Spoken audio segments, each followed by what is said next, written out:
नमस्कार, स्वागत है आपका जनगणमन 24/7 पर, जो कि मेरा यूट्यूब चैनल है। आप उसे लाइक करें, सब्सक्राइब करें।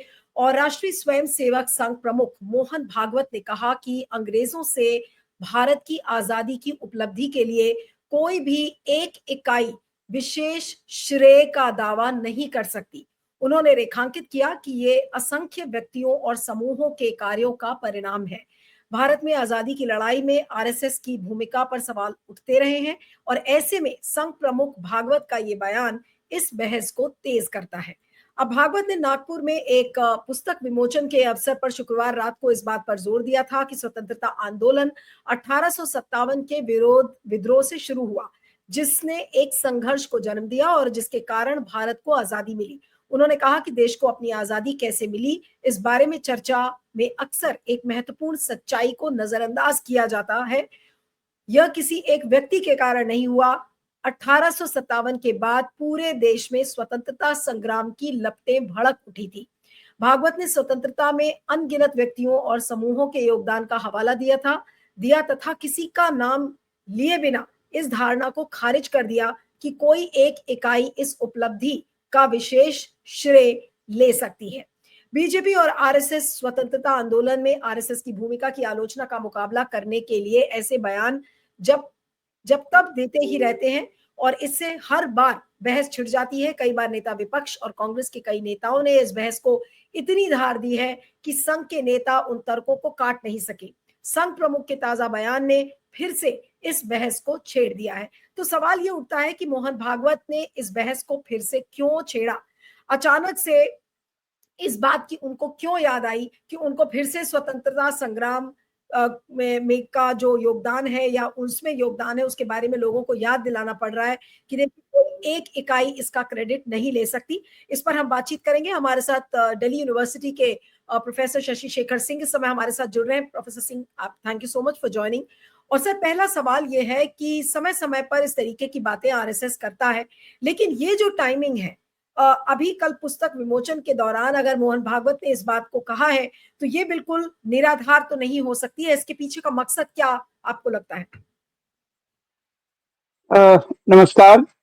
देखिए, मकसद तो बहुत साफ है कि भारतीय स्वतंत्रता आंदोलन में इनकी भूमिका नहीं थी, बल्कि कई बार आरोप ये भी लगे हैं कि ये ब्रिटिश का साथ दे रहे थे और राष्ट्रीय आंदोलन में कतई इन्होंने सक्रिय भागीदारी नहीं की। हिंदू महासभा की भी भूमिका आप देख सकते हैं। 1942 की क्रांति में भी जो है उन्होंने, बल्कि श्यामा प्रसाद मुखर्जी ने सीधे सीधे जो है ब्रिटिश सरकार को लिखा था कि वो आंदोलन का जो है विरोध करें, उसे दबाने की कोशिश करें। और बल्कि यहाँ तक कहा गया कि ब्रिटिश सेना में भारतीय युवाओं की भर्ती होनी चाहिए, वो भर्ती हो। तो आप समझ सकते हैं कि इनका क्या इतिहास रहा है। अब जब इतिहास बहुत धूमिल होता है, यानी कि एक निष्क्रिय इतिहास होता है राष्ट्रीय आंदोलन के संबंध में, तो फिर आपको जब आपकी यानी कि भारतीय जनता पार्टी, जिसकी पेरेंट ऑर्गेनाइजेशन है आरएसएस, वो सत्ता में है, लगभग 11 साल अब इधर हो गए हैं, और उसके पूर्व भी जो अटल बिहारी वाजपेयी के समय वो सत्ता में रहे। तो अब राष्ट्रीय आंदोलन के दौरान आपकी भूमिका बिल्कुल संदिग्ध है, बल्कि भूमिका है ही नहीं, और ब्रिटिश साम्राज्य के साथ होने की भूमिका है। और दूसरी तरफ अब सत्ता में आप हैं उसी आजाद भारत में, तो लगातार ऐसे स्टेटमेंट दे करके कांग्रेस को, यानी राष्ट्रीय आंदोलन में जो भारतीय राष्ट्रीय कांग्रेस की भूमिका थी, और वो निश्चित रूप से वो सबसे महत्वपूर्ण भूमिका थी, उसको धूमिल करने की कोशिश है। उसके पीछे सीधी सीधी राजनीति है कि नहीं, कांग्रेस के कारण देश को आजादी नहीं मिली। सवाल यहां सिर्फ इतना है कि कांग्रेस निसंदेह जो है भारतीय राष्ट्रीय आंदोलन की सबसे बड़ी पार्टी थी। उसी गांधी के नेतृत्व में, उसको पहले से कांग्रेस की 1885 में स्थापना हो गई थी, लेकिन गांधी के आने के बाद भारतीय स्वतंत्रता आंदोलन का एक राष्ट्रव्यापी जन आंदोलन का चरित्र उभरा। तो निसंदेह उसके बाद से गांधी युग कहा जाता है राष्ट्रीय आंदोलन को। यद्यपि कांग्रेस के अंदर ही कांग्रेस सोशलिस्ट पार्टी 1934 में बनी, जो समाजवादियों की विचारधारा में, समाजवादी विचारधारा में मानने वाली की पार्टी थी, लेकिन वो कांग्रेस के अंदर थी। कांग्रेस के साथ मिलकर के वो राष्ट्रीय आंदोलन में हिस्सेदारी कर रहे थे। दूसरी तरफ जो क्रांतिकारी आंदोलन था जिसमें रामप्रसाद बिस्मिल, अशफाकुल्लाह और उसके बाद फिर चंद्रशेखर आजाद, भगत सिंह, राजगुरु और तमाम लोग जो जुड़े, तो ये अलग से जो है इनकी एक रिवोल्यूशनरी रिपब्लिकन जो है आप एसोसिएशन, फिर सोशलिस्ट शब्द भी उसमें लगा, वो लग रहे थे देश की आजादी के लिए। तो ये सवाल सिर्फ है कि दोनों के साधन में भिन्नता है, मकसद में कतई भिन्नता नहीं है। तो इसका अर्थ ये होता है कि रिवोल्यूशनरी आंदोलन में भी आपकी क्या भूमिका थी? क्या आपने, आरएसएस ने रिवोल्यूशनरी आंदोलन को समर्थन दिया था क्या? ये भूमिका तो कहीं साफ नहीं है, बल्कि झूठे ही बातें फैलाई गई कि भगत सिंह से नेहरू जी नहीं मिले थे, गांधी ने भगत सिंह को बचाने की कोशिश नहीं की, इरविन पे दबाव नहीं डाला, और भी बहुत सारी बातें जो इतिहास में सारी बातें झूठी हैं। बल्कि आप जानते हैं कि नेहरू जी भगत सिंह से जेल में जाकर के वहां मिले थे। आसफ अली भगत सिंह के लॉयर थे, वकील थे। आप सोचे जो कांग्रेस के नेता थे और जो कांग्रेस में बहुत महत्वपूर्ण, और बाद में वो आप जानते हैं कि आसफ अली यानी अरुणा गांगुली के पति थे। तो उनकी भूमिका, और निसंदेह जो है इरविन से गांधी इस बात को खुल के तो कह नहीं सकते थे कि हिंसा करने वालों का जो है वो हम समर्थन करते हैं, तो वो निसंदेह दूसरे तरीके से भगत सिंह और तमाम क्रांतिकारियों के लिए जो है वो सहानुभूति भी रखते थे, उन्हें देश के बहुत महान स्वतंत्रता सेनानी मानते थे। लेकिन चूंकि एक अहिंसा के पुजारी के द्वारा खुल करके समर्थन करना और उनके लिए ये बातें करना उनके सामने एक सैद्धांतिक सवाल था। बल्कि मेरी मान्यता तो उससे भी अलग है कि अगर भगत सिंह जैसे क्रांतिकारी को ये कह करके उसको सजा माफी की कोशिश होती तो ये तो भगत सिंह का अपमान होता, क्योंकि भगत सिंह ने गिरफ्तारी स्वयं जाकर के सेंट्रल असेंबली में दी थी। आप याद कीजिए, वो सॉन्डर्स की हत्या में जरूर उन पर आरोप थे, लेकिन जो सेंट्रल असेंबली में बॉम्ब फेंका वो तो तय करके गए थे, और बॉम्ब फेंकने के बाद और किसी की हत्या नहीं हुई, इसलिए उन पर हिंसा के भी आरोप झूठे हो सकते हैं। ये अगर उनको हिंसा करनी होती तो सेंट्रल असेंबली में बॉम्ब वहां फेंकते, परंतु वो बॉम्ब जो है बेसिकली बॉम्ब था नहीं, वो धुआं करने वाला जो है वो बॉम्ब था। इसका अर्थ ये होता है कि वो सेंट्रल असेंबली में बॉम्ब भी फेंके और वहां से भागे नहीं। इसका मतलब होता है कि वो उन्होंने स्वेच्छा से देश के युवाओं को राष्ट्रीय आंदोलन में भागीदारी के लिए प्रोत्साहित करने के लिए अपनी कुर्बानी देने गए थे। तो ये बातें ही बेईमानी हो जाती हैं। ऐसे महान सपूतों के लिए ये बातें करना भी बेईमानी। लेकिन आरएसएस अपने कई तरीके, सुभाष चंद्र बोस के आईएनए के विषय में आरएसएस की भूमिका देख लीजिए, सुभाष के विषय में उनकी क्या उनकी सोच थी उसको देख लीजिए। तो मुझे लगता है कि 1925 में जो राष्ट्रीय स्वयंसेवक संघ की स्थापना है, एक भी पत्र दिखा दें कि क्या राष्ट्रीय स्वयंसेवक संघ ने भारतीय राष्ट्रीय आंदोलन का खुल करके समर्थन किया और अपने संघ के सदस्यों को यानी स्वयंसेवकों को कहा कि आप राष्ट्रीय आंदोलन में ब्रिटिश साम्राज्य का विरोध करें, राष्ट्रीय आंदोलन में भागीदारी करें? कोई बता दे। 1921 में एक जिक्र आता है हेडगेवार साहब जो आरएसएस के संस्थापक थे, उसके संबंध में गिरफ्तारी, तब तो आरएसएस की स्थापना नहीं हुई थी। देखिए आप भाई, जैसे जैसे कांग्रेस से बहुत सारे लोग जिस भी कारण से दुखी हो रहे थे, लेकिन लेकिन ये तय है कि आरएसएस के बाद क्या आरएसएस ने उनके जो स्वयंसेवकों को उन्होंने ऐसी कोई इजाजत दी कि वो खुल करके राष्ट्रीय आंदोलन में हिस्सेदारी करें? नहीं। बल्कि दूसरी तरफ आप हिंदू महासभा के जो नायक थे सावरकर, या बाद में जो जनसंघ के संस्थापक बने श्यामा प्रसाद मुखर्जी, उनके तो सीधे जो है 42 की क्रांति के विरोध में पत्र है।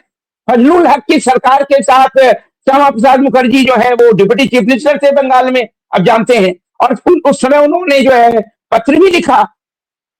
यहां तक कि जो है कांग्रेस ने जब सेकेंड वर्ल्ड वॉर का बहिष्कार किया था कि भाई हम जब तक हमें आजादी का आश्वासन नहीं है हम उसमें हिस्सेदारी नहीं करेंगे, उसका भी विरोध किया गया है। और आप युवाओं से कह रहे थे कि भाई उसमें भागीदारी करें, ब्रिटिश साम्राज्य की सेना में जाएं।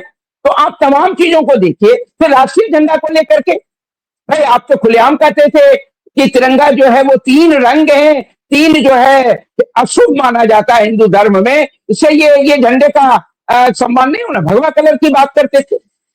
यद्यपि जो है आपने 47 में एक जिक्र आता है कि 14 अगस्त को उन्होंने तिरंगा फहराया, लेकिन उसके बाद तो फिर इस तरह का जिक्र नहीं, और बहुत बाद में ये बातें हुई हैं। मुझे लगता है कि ये सारी बातें अगर ध्यान से पढ़ा जाए, जाना जाए, और देश को जो गुमराह करने की कोशिश हो रही है, भाई देश की आजादी में असंख्य लोगों ने हिस्सेदारी करी, बिल्कुल करी, जो भी आंदोलन चल रहे थे, लेकिन निसंदेह आंदोलन के मुख्य दल कौन थे, जिनके संगठन एक प्लेटफॉर्म, तो ये भी समझने की जरूरत है। जी, आपने ये तो बड़े अच्छे से एक्सप्लेन किया, लेकिन समय समय पर अगर मोहन भागवत, ऐसा लगता है कि आरएसएस के पास जब कोई इशू नहीं बचता है या मोहन भागवत के पास कुछ भी कहने को नहीं बचता है, तो ये उनका एक ट्राइड एंड टेस्टेड बेसिस है जिसके आधार पर वो इस तरीके का शगुफा फेंक देते हैं कि अरे भाई एक इकाई तो पूरा क्रेडिट नहीं ले सकती है। ये जो टाइम टू टाइम ये करते हैं, क्या इसका मतलब ये है कि अब आरएसएस के पास भी बैंक्रप्सी हो गई है आइडियाज की? वही चीजें वो बार बार नहीं कोई जी नीलू जी, सच्चाई तो यह है कि आरएसएस एक बहुत ही मतलब वैचारिक दृष्टि से दिवालिया संगठन है प्रारंभ से ही। अब देखिए उस समय भी, आजादी के संघर्ष के समय भी, गोलवलकर साहब ने साफ साफ कहा था कि हमें आंतरिक आंतरिक शत्रुओं से लड़ना चाहिए, ना कि ब्रिटिश साम्राज्यवादी ताकतों के खिलाफ। उस प्रकार के राजनीतिक आंदोलन में हमारी जो है कोई जो भूमिका नहीं होनी चाहिए। इसका क्या मतलब होता है? आंतरिक शत्रु यानी कि कहीं न कहीं मुस्लिम, ईसाई और यहां तक कि कम्युनिस्टों के खिलाफ। तो आप देख लीजिए कि देश जो देश मुल्क गुलाम है, उस गुलाम मुक्त को मुल्क को पहले देश की आजादी के लिए लड़ना उसका मकसद होगा ना। और दूसरी तरफ अगर देश में विभिन्न प्रकार की विषमता है, मान लिया सामाजिक विषमता ने, तो उसको भी सामाजिक आंदोलन के रूप में जो अंबेडकर लीड कर रहे थे, गांधी राष्ट्रीय आंदोलन को लीड करके देश को आजादी के लिए, तो इसका मतलब है आरएसएस कहां है? आरएसएस तो आंतरिक शत्रुओं की बात कर रहा है। इसका मतलब है कि ना तो वो सामाजिक समता का हिमायती है और ना तो वो देश में सांप्रदायिक एकता, यानी कि जब देश एक हो और एक होकर के ब्रिटिश साम्राज्य के खिलाफ संघर्ष करेगा तब आजादी के आंदोलन मजबूत होंगे। तो अब दोनों भूमिका को देख लीजिए, यानी कि आप सामाजिक समता की, आप अंबेडकर के साथ भी नहीं है आप। जी जी जी मैं ये कह रही हूं कि इसको दो तरीके से मोहन भागवत का स्टेटमेंट देखा जा सकता है। एक तो ये जो आपने कहा कि अब ये दिवालियापन से गुजर रहा है आरएसएस, और इस वजह से उनके पास कोई और एजेंडा नहीं है बात करने के लिए, सिवाय इसके कि भाई ओल्ड अपने जो ट्रिक्स हैं उसको वो अपनाते रहते हैं। दूसरा तरीका ये है कि क्या कोई एक नए एजेंडे पर अब उतारू है मोहन भागवत, क्योंकि हो सकता है कि उनको अपनी नजदीकियां बीजेपी से बढ़ानी हो, तो अगर बार बार वो इस तरीके की बातें करेंगे तो फिर वो अपनी कुर्सी को भी सुरक्षित रख सकते हैं। क्या वो भी एक तरीका हो सकता है देखने का? देखिए एक बात तो तय है कि आरएसएस की अपनी संरचना है, उसकी अपनी कार्य प्रणाली है, उसमें सरसंघ चालक के चयन की अपनी प्रक्रिया जो स्थानीय और आंतरिक प्रक्रिया है। तो उसमें भारतीय जनता पार्टी तो खैर सरसंघ चालक को हटा नहीं सकती है। और आप जानते हैं कि अगर भारतीय जनता पार्टी ऐसी कोई कोशिश करेगी वो कामयाब भी नहीं होंगे, क्योंकि ये पहले का संगठन है, ये तो राजनीतिक संगठन बना है जिसकी वही विचारधारा और तमाम। तो मुझे लगता है ये उतना इंपॉर्टेंट नहीं है। इंपॉर्टेंट ये है कि कहीं ना कहीं अब देश की आजादी के बाद जो सत्ता में भारतीय जनता पार्टी है, तो एक अंतर्विरोध पैदा होता है ना। अब देश की आजादी में बिल्कुल आपकी कोई भूमिका नहीं और किसी और की महत्वपूर्ण भूमिका, और फिर सत्ता में वो नहीं है, सत्ता में आपके द्वारा जो गठित राजनीतिक पार्टी है वो है, एक अंतर्विरोध है उनको। और इस अंतर्विरोध के कारण जो है वो उसको कहते हैं इंफीरियोरिटी कॉम्प्लेक्स। आप जानते हैं कि एक हीनता का भाव जो है व्यक्ति और संगठन में आता है कि उसकी तुलना में तो हम आजादी के संघर्ष में कहीं नहीं थे, यहां तक कि आजादी के बाद के भारत के राष्ट्र निर्माण में हमारी कोई भूमिका क्यों नहीं रही। तो कि अपनी संदेह जो है एक खंडित राष्ट्रवाद, हिंदू राष्ट्रवाद, कभी सांस्कृतिक राष्ट्रवाद, देश तो विविधताओं से, विभिन्न धर्मों से और विभिन्न प्रकार के समुदायों से बना है। तो राष्ट्र की एकता के बिना राष्ट्र के निर्माण की बात करना भी बेमानी हो जाती है ना। तो अब जो बात कर रहे हैं वो तो राष्ट्र की एकता के खिलाफ है। ऐसी स्थिति में कई अंतर्विरोध हैं और वो जो हीनता का भाव उनके अंदर है, भाई आजादी के संघर्ष में हमारी भूमिका नहीं, हम ब्रिटिश के साथ थे, दूसरी तरफ आजाद भारत में राष्ट्र निर्माण में उनकी भूमिका नहीं थी, और अब जो है सत्ता में वो है। हालांकि सत्ता में भी कैसे आप जानते हैं, सत्ता में भारतीय जनता पार्टी उसी देश की एकता को नष्ट करके, सांप्रदायिक विद्वेष को बढ़ा करके और एक बहुमतवादी हिंदू राष्ट्र की संकल्पना लेकर के वो बढ़ रहे हैं। तो वहां ये बहुत सारे उनके अंतर विरोध के कारण उनके अंदर एक हीनता का भाव है। तो हीनता का भाव है तो वो कैसे काउंटर करें। लेकिन ये भी देखिए, उसी क्रम में उस अंतर विरोध के कारण अयोध्या में राम मंदिर के निर्माण के समय भी भागवत जी ने कहा कि ये तो सच्ची आजादी, अब सच्ची स्वतंत्रता। अब अरे भाई, किसी धर्म विशेष के मंदिर या मस्जिद बनने से राजनीतिक स्वतंत्रता का कोई अर्थ ही नहीं है। ऐसी स्थिति में ये बातें क्या शो करती हैं। और बहुत सारे उनके समर्थकों के द्वारा भी समय समय पर असली आजादी तो 2014 से आई है। मैं सिर्फ ये कहना चाहता हूं कि वो तमाम अंतर विरोधों से जूझने के कारण और हीनता के भाव से ग्रसित होने के कारण आरएसएस ऐसी ऐतिहासिक झूठ को बार बार जो स्थापित करने की कोशिश करती है। किसी एक की भूमिका नहीं है, तो आप बताइए ना कि आपकी भूमिका क्या थी, आरएसएस की भूमिका क्या थी राष्ट्रीय आंदोलन में, वो खुल के बताएं और उसका प्रमाण दें। तभी तो इस बात को जो दें, नहीं है क्या करेंगे। और अगर ये परत दर परत बातें उठेंगी, परत हटाई जाएंगी, तो उनका ब्रिटिश साम्राज्य के साथ सहयोग, यानी दोनों फ्रंट पर, बाहरी ब्रिटिश साम्राज्य के साथ एक प्रकार का समर्थन और दूसरे प्रकार से भारत के राष्ट्रीय आंदोलन में जब सभी हिंदू, मुस्लिम, ईसाई, क्रिश्चियन या जो तमाम सिख जो सब एक साथ आ रहे हैं, तो उन्हें वहां पर यह विरोध पैदा करना कि आंतरिक शत्रुओं से संघर्ष करना चाहिए, अपनी ऊर्जा इसमें बर्बाद नहीं करनी चाहिए। अब देख लीजिए ये क्या स्थिति है। तो मैं ये कहना चाह रहा हूं कि आरएसएस का संकट यही है, इतिहास उनके साथ नहीं है। आजाद भारत में भी राष्ट्र निर्माण में उनकी भूमिका नहीं थी। देश को सामाजिक दृष्टि से और उसके संभावी संस्कृति को नष्ट करने में उनकी भूमिका है। राजनीतिक किसी प्रकार से जो है इसका लाभ लेकर के भारतीय जनता पार्टी सत्ता में है, तो सवाल है कि उससे वो जूझ रहे हैं। और इसीलिए देखेंगे कि भागवत जी और या जो भी सरसंघ चालक है या ऐसे जो पहले भी है, कंसिस्टेंसी नहीं है उनके स्टेटमेंट में। अगर आप किसी भी ऐसे व्यक्ति से जो इतिहास बोध और जिसको भारत की स्वाधीनता संघर्ष और देश की राजनीति की समझ है, उसमें इनकंसिस्टेंसी तो नहीं होगी ना। जो बातें हम 10 साल पहले कर रहे थे, फिर उसी बात को दोहराएंगे और कुछ एडिशन करेंगे। ये नहीं कि उन बातों में बिल्कुल अंतर विरोध पैदा हो जाएगा, कॉन्ट्रडिक्शन आ जाएगा, बिल्कुल नई बातें कर देंगे। यह अंतर विरोध है और वो हीनता के कारण है। तो मुझे लगता है कि अब वो देश की जनता को, और एक और चीज देखिए, कई बार ऐसी कोशिशें हुई हैं, जब अटल बिहारी वाजपेयी प्रधानमंत्री थे तो हेड गवार और एमएस गोलवलकर जो उनके सरसंघ चालक रहे हैं, उनको भारत रत्न दिलाने की कोशिश हुई थी। लेकिन अटल बिहारी वाजपेयी इस बात के लिए तैयार नहीं हो पाए क्योंकि बहुत परेशानी थी। ठेंगरी साहब ने तो ये कह करके भी कहा कि भाई हम नहीं लेंगे पद्मश्री, और वो भी बात नहीं है। एक और चीज है, सावरकर को बार बार जो है भारत रत्न मिले, उसकी आज भी कोशिश जारी है। लेकिन संभवतः देश की जनता इस चीज को डाइजेस्ट करने के लिए तैयार नहीं है। इसलिए मोदी सरकार भी ऐसे साहस और ऐसी हिम्मत नहीं दिखा पा रही, क्योंकि इतिहास साथ नहीं दे रहा है ना। इस बात से कौन इनकार करेगा कि सावरकर और मुस्लिम लीग में जो है कम से कम 2 राष्ट्र के सिद्धांत पर सहमति थी, दोनों मानते हैं। बल्कि हिंदू महासभा ने तो पहले ये बातें की हैं, मुस्लिम लीग ने तो बाद में बात की है। तो इसका मतलब होता है कि आप 2 राष्ट्र के सिद्धांत पर भी साथ हैं, ब्रिटिश साम्राज्य के खिलाफ भी संघर्ष में आप जो है ब्रिटिश साम्राज्य का साथ दे रहे हैं। साथ ही साथ आपने माफी मांग ली, आपने पेंशन लिया, तो और ये कि हम आजीवन ब्रिटिश साम्राज्य के प्रति जो है भक्ति रखेंगे, उनका साथ देंगे, समर्थन देंगे। अब तमाम चीजों को इकट्ठा कीजिए ना।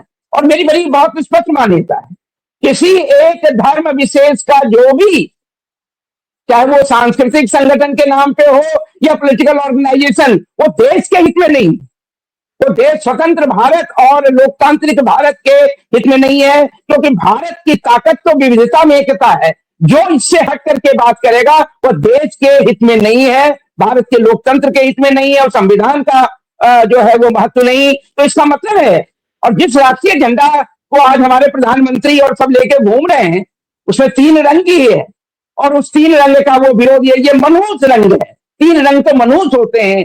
तो जहां धर्म को राजनीति में मिलाएंगे, धर्म तो बहुत सारी अंधविश्वासों पर आधारित है, वहां वैज्ञानिक सोच और दृष्टि के लिए जगह नहीं। तो ये संकट आपके सामने पैदा होगा, और पैदा होगा तो आप इसको एडजस्ट करने के लिए ऐसे ही समय समय पर अंतर विरोधी बयान दे करके दूसरे को डिस्क्रेडिट करेंगे, क्योंकि आपके पास तो क्रेडिट है नहीं, कहां से लेंगे क्रेडिट? तो दूसरे को डिस्क्रेडिट करना, मैं बार बार कहता हूं कि अगर आप कोई जो बड़ी लकीर है उससे बड़ी लकीर खींच दीजिए तब क्रेडिट है, लेकिन आप बड़ी लकीर को छोटी करेंगे, दूसरे को डिस्क्रेडिट करने की कोशिश करेंगे, तो आप और ज्यादा डिस्क्रेडिट होते जाएंगे। और यही मोहन भागवत और तमाम ऐसे लोग जो ऐसी बातें कर रहे हैं वो खुद डिस्क्रेडिट कर रहे हैं।